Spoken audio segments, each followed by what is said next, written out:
This is your end! No! Please! The car was still moving when he opened the door and pushed me out. I hit the tarmac with my left shoulder first. The sound, I will never forget that sound. Not the scream of the tires, not the horns of the other cars, not even the way people started shouting in Yoruba and broken English from the roadside. The sound I will never forget is the silence that came after. The moment when everything went still and I was lying on the Lagos-Ibadan expressway, blood on my palm, sand in my mouth, my white lace blouse torn at the sleeve, the blouse I had ironed that morning with so much care because I wanted to look presentable for his mother. His mother, that woman, I should have known. I should have listened when my own mother sat me down in her small parlor in Abeokuta, her wrapper tied high on her chest, her eyes carrying a kind of knowing that only women who have suffered can carry, and said to me, "Gina, that family is not for you." But I was 26, I was in love, and I was 3 months pregnant. My name is Gina Mensah, and this is the story of how I lost everything in one afternoon, and how God, in His own time, gave it all back with interest. Let me take you back to where it started. Not the expressway, not the car. It started 6 months earlier, on the day I walked into the Harrington family compound for the first time and felt in my chest not excitement, not joy, but a quiet, cold warning that I was too foolish to obey. Barry Harrington was the kind of man that made a poor girl forget her sense. He was tall in the way that makes a room feel smaller when he walks in. He had that deep voice, that calm confidence, and those hands, big, steady hands that held mine like I was something precious, like I mattered. I grew up in a 2-bedroom apartment in Accra with my mother, my younger brother Kofi, and a ceiling fan that only worked on its lowest speed. We were not poor in the way that people starve. We were poor in the way that you learn to be grateful for just enough. I went to a government school. I sold chin-chin on weekends to pay for my own lesson notes. I knew what it meant to want things and swallow that wanting quietly, because wanting loudly changes nothing when there is no money. So when Barry Harrington found me, really found me, looked at me like I was worth finding, something in me that had been folded up for a long time began to open. He came into the shop where I worked, a small fabric boutique on the high street. He was buying material for his sister's birthday. He asked my opinion. I gave it honestly. He laughed. He came back the next day. And the day after that. Within 3 months, he was calling me his woman. Within 5 months, he was talking about marriage. I was happy. Lord help me, I was so happy. I did not yet know about Sophia. Sophia Harrington did not like me from the first second her eyes landed on my face. I remember the day clearly. Barry had driven me to their family home in the estate. Big compound, black gate, 2 cars in the driveway, a house that announced money without shouting it. I wore my best dress, a deep green wrap dress that my friend Rita said made me look elegant. I had rehearsed what to say. I had prayed that morning. I was ready. I was not ready. Sophia opened the door before Barry even knocked. She stood there in a cream bubu, gold earrings, reading glasses pushed up on her head, and she looked at me the way a woman looks at a market stall that is selling something she did not come to buy. "So, this is her," she said. Not hello, not welcome, just "so, this is her." Barry smiled, squeezed my hand. "Mom, this is Gina. I told you about her." "You told me many things," Sophia said, and stepped aside to let us in. The parlor was cold from the air conditioning and decorated with the kind of furniture that is meant to impress visitors. Framed family photos on the wall, a large portrait of Barry's late father in full traditional attire. Everything in that house said, "We are somebody." And everything about the way Sophia looked at me said, "And you are not." We sat. She brought out a tray of drinks that a house girl carried in, and she sat across from me, legs crossed, eyes steady, and began what I can only describe as an interview disguised as conversation. Where did you say your father works? He passed away, ma, when I was 12. A pause. And your mother? She sells provisions in Medina Market. Another pause, longer this time, the kind of pause that is doing a lot of work. And you, what do you do again? I work at a fabric boutique, ma, but I'm also studying part-time for my degree in fabric boutique, she smiled, but her eyes did not. How lovely. I felt Barry's hand tighten on my knee under the table, a warning or maybe an apology. I was not sure which. That visit lasted 1 hour. Sophia talked mostly to Barry. She asked me 2 more questions, both of which were really just one question dressed in different clothes. Why are you here? And why do you think you are enough for my son? When we got back into the car, I stared out of the window and said nothing for a long time. Barry said, she just needs time. I wanted to believe him. But Sophia Harrington was not a woman who needed time. She was a woman who had already decided. And women like that, women with money and a cold kind of pride, do not change their minds. They simply wait for the right moment to act. 3 months later, I discovered I was pregnant. I told Barry on a Tuesday evening, sitting on the edge of his bed, my hands shaking as I held the test. He stared at it. He was quiet for too long. Then he said, we'll figure it out. Not, I'm happy, not, this is good news, just, we'll figure it out. Like I was a problem, like the baby growing inside me was an equation he had not budgeted for. I told myself it was shock. I told myself he needed time. What I did not know, what I had no way of knowing, was that the same afternoon I found out about the pregnancy, Barry was sitting in his mother's parlor and Sophia was sliding a photograph across the coffee table toward him, a photograph of a woman. Her name was Dora. Her father owned 3 filling stations and a logistics company. She had studied abroad. She wore her hair natural and her smile like a trophy. And according to Sophia Harrington, she was everything I was not. I found all of this out later, much later. First, I had to survive the road. If you have ever loved someone and caught them lying to your face, you know the exact feeling I am talking about. It is not anger, not at first. It is something quieter and more devastating than anger. It is the moment your body understands something that your heart has not yet accepted. Like a light switching off in a room you thought was safe. I started noticing the signs in small ways. Barry began coming home late and offering explanations before I even asked for them. That is always how you know, when someone starts explaining things you haven't yet questioned. He started taking calls in the bathroom. He started being extra kind to me in a way that felt like guilt wearing a good shirt. I asked him once, directly, is there someone else? He looked me in the eye. He took my hand. He said, Gina, how can you ask me that? You are carrying my child. I believed him. God forgive me, I believed him. It was my friend Rita who told me the truth. Rita, who worked at a salon near the estate, who heard things because women in salons always hear things. She called me on a Thursday afternoon, her voice low and careful.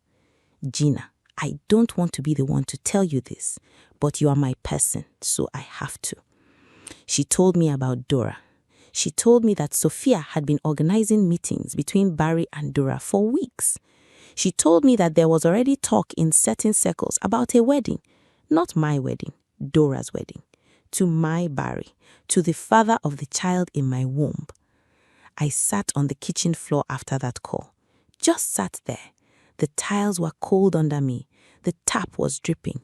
Somewhere outside, a car alarm was going off and nobody was dealing with it. And I sat there and I felt my whole world rearrange itself into something I did not recognize. By the time Barry came home that evening, I had cried myself dry. There were no more tears, just a terrible glassy calm. I asked him again. I told him what I knew. He did not deny it this time. What he said instead was worse than any lie. He sat down across from me, rubbed his face with both hands, and said, "Gina, you have to understand my position." My position. As if I was a business negotiation. As if the baby inside me was a line item on a budget sheet. "My mother," he started. "Your mother," I repeated. "She's not going to accept this. You and I both know that. Dora's family and ours have been connected for years. This was always—" "Say it," I said. My voice was very quiet. "Say what you are trying to say, Barry. Don't dress it up. Just say it." He could not look at me. "Was I ever real to you, or was I just something to do while you waited for the real plan?" He said nothing, and his silence was the loudest answer I had ever received in my life. I stood up. I told him I was going to my mother. I picked up my bag. He stood up too, suddenly, and said, "We need to talk about this properly.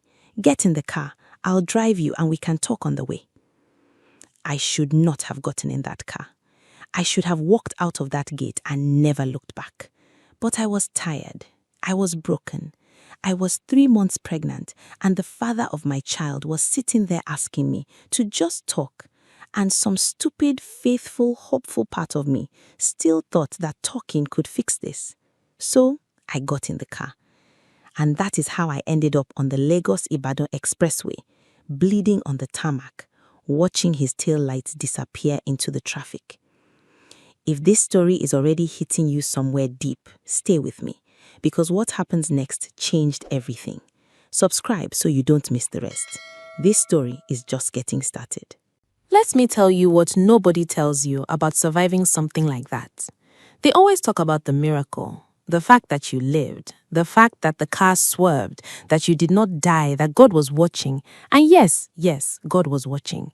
But nobody tells you about the part after the miracle. The part where you are lying in a hospital bed in a gown that is not yours, and the nurse is cleaning gravel out of your palm, and you are not crying because you have already cried everything out, and what is left is something that does not even have a name. A woman named Mrs. Ajay found me on the road. She was a retired headmistress, 58 years old, driving a modest Toyota that she had owned for 11 years. She told me later that she almost did not stop, that she nearly convinced herself it was not her business, but something made her stop. She said, "I felt like someone told me to." She pulled over, she came to me, she said, oh my God, not in a dramatic way, but in a way of a woman who is already doing what needs to be done while the words are still coming out of her mouth. She got me up, she got me to her car, she drove me to the nearest hospital. The doctors confirmed that I was bruised, that my shoulder was sprained, that there were lacerations on my palms and left knee. They also confirmed after examination that the baby was still there, still holding on, still alive. I cried when they told me that, not out of happiness alone, though I was grateful down to my bones. I cried because that small unborn person had survived something that would have broken most adults. And in that moment, lying in that hospital bed, I made a decision. I was going to survive this too. My mother came. They called her from my phone, which somehow had not shattered when I fell. She walked into that ward, and when she saw me, bandaged, swollen-faced, lying under a hospital sheet, she did not say, "I told you so." She is not that kind of woman. She just sat beside me, took my unbandaged hand in both of hers, and held it. She held it the way you hold something you almost lost. She stayed the whole night. In the morning, she asked me only one question. "What do you want to do?" I told her I wanted to disappear for a while. I wanted to go somewhere Barry could not find me, somewhere Sophia could not reach me, and I wanted to have my baby in peace and figure out what came next. My mother nodded. She knew people in Kumasi. Her cousin had a small house. There was a clinic nearby. It was quiet. It was safe. "Then that is where we go," she said. We left 3 days later. I did not tell Barry. I did not tell his family. I blocked every number connected to the Harrington household, and I left Lagos like a woman who was done with a chapter. Not defeated, but done. There is a difference between those two things. Defeat is when they break you. Done is when you decide that this particular war is not worth your blood anymore, and you walk away to fight a different one that is actually worth winning. What I did not know What I could not have known as I sat in that bus to Kumasi with my mother's hand in mine and my unborn child moving for the first time, a tiny flutter like a question mark in my belly, was that while I was disappearing, the Harrington world was beginning to crack from the inside. Sophia Harrington, the woman who looked at me like I was nothing, was about to find out that the thing she had protected so carefully, her reputation, her son, her perfect family image, was already rotting underneath her, and the rot had a name. The rot was Barry. 7 months later, I gave birth to a boy. I named him Samuel. It means God has had. I chose it because during those long months in Kumasi, when the nights were hard and the loneliness was a physical weight on my chest, I prayed with the kind of desperation that strips away all the nice language and leaves you with just the raw, honest truth of what you need. And I felt, in a way I cannot fully explain, that I was being heard. Samuel came into the world at 4:47 in the morning, screaming like he had opinions already, with a full head of dark hair and his father's jawline, which I decided I was going to forgive him for. He was perfect. He was mine. And the moment they placed him on my chest, something in me that had been broken since that road, since even before that road, began quietly to repair itself. I found a small job in Kumasi. I used the time to finish my degree online. My mother visited every month. Mrs. Ajay, the woman who had found me on the road, became something close to a second mother. She drove 4 hours to see Samuel when he was born. She brought him a blue blanket and a card that said, "Welcome to a world that is better because you are in it." I kept that card. Back in Lagos, things were falling apart for the Harringtons in the way that things fall apart when they are built on dishonesty. Slowly at first, and then all at once. It was Rita who kept me informed because Rita cannot help herself, and I love her for it. First, Dora's family had pulled out of the proposed marriage arrangement. Word was that Dora herself had called it off after finding out about me, not because she was heartbroken over Barry, but because she was a woman of self-respect and she refused to begin a marriage built on the erasure of another woman and a child. When her father confirmed what Barry had done, that there was a pregnant woman he had abandoned on the roadside, literally thrown out of a moving vehicle, Dora's father told Barry that his family wanted nothing further to do with them.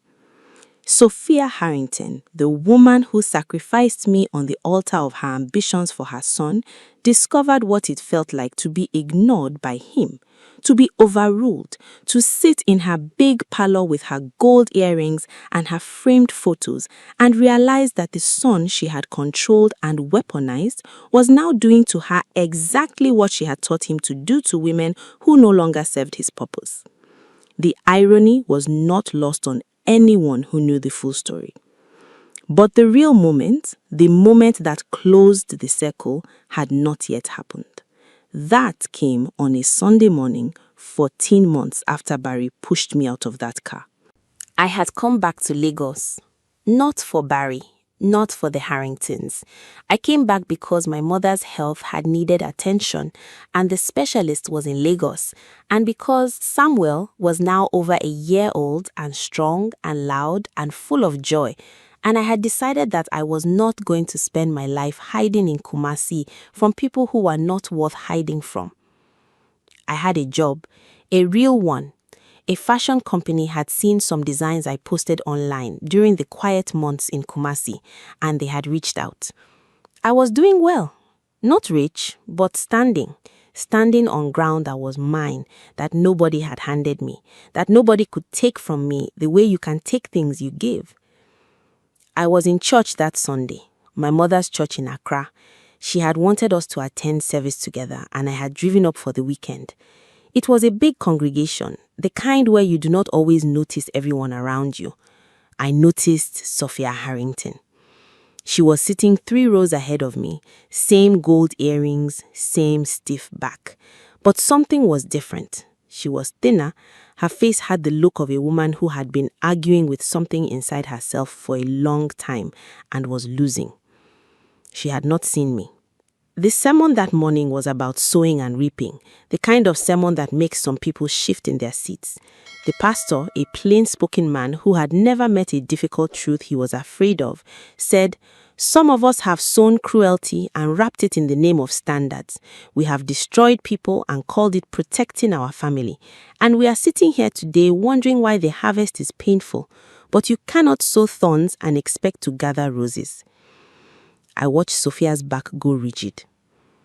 After service, it happened the way things happen in real life. Not dramatically, not with a crowd gathered and a spotlight, just two women in the church foyer and a baby on my hip, and a moment that could not be avoided. She turned and saw me. I watched her face go through many things in the space of about 3 seconds. Shock, recognition, something that might, in a different woman, have been shame. I did not approach her with anger. I had carried that anger for 14 months, and I had put it down somewhere in Kumasi in the middle of a sleepless night because I realized it was the only thing still connecting me to her, and I did not want to be connected to her anymore. I walked up to her calmly, Samuel on my hip, and I said, "Good morning, Sophia." She opened her mouth, closed it. I said, "This is Samuel. He is 14 months old. He is healthy and happy and loved. I want you to see him. Not for Barry, not for you. Just so that you know what you try to bury is alive and well." She looked at Samuel. Something moved across her face that I think was the closest she had come to genuine pain in a long time. Because Samuel, God forgive him for it, had Barry's jaw, Barry's eyes, and the unmistakable stamp of the Harrington bloodline in his face. There was no denying what she was looking at. Her lips pressed together. Her eyes went bright with something she was clearly fighting. And then, this is the part I did not expect, she said, very quietly, "I'm sorry." Just that. No explanation, no justification, no, "but you must understand my position." Just the two smallest, most expensive words a proud woman like Sophia Harrington had probably ever spent. I looked at her for a long moment, and I said, "I forgive you. Not for your sake, for mine." Then I turned and walked out into the Sunday morning, into the sunlight, with my son on my hip and my mother beside me, and my feet steady on the ground. Behind me, I heard Sophia Harrington begin to cry, right there in the foyer, in her gold earrings, in front of whoever was watching. The kind of crying that is not embarrassment, but reckoning. I did not go back. I did not need to. Justice does not always come the way we imagine it, loud and public and dramatic like a scene from a film. Sometimes it comes quietly on a Sunday morning in a church foyer. Sometimes it looks like a woman walking away whole from the people who tried to destroy her. Sometimes it is simply this: I survived, I thrived, and you have to live with what you did. I once lay on a tarmac road with blood on my hands and sand in my mouth, and I thought it was the end of my story. It was only the end of their chapter in it. My name is Gina Mensah. I was thrown out of a moving car. I was abandoned, humiliated, and erased. And I lived to tell the story. If this story moved you, share it with someone who needs to hear it today. And subscribe. We share new stories every week.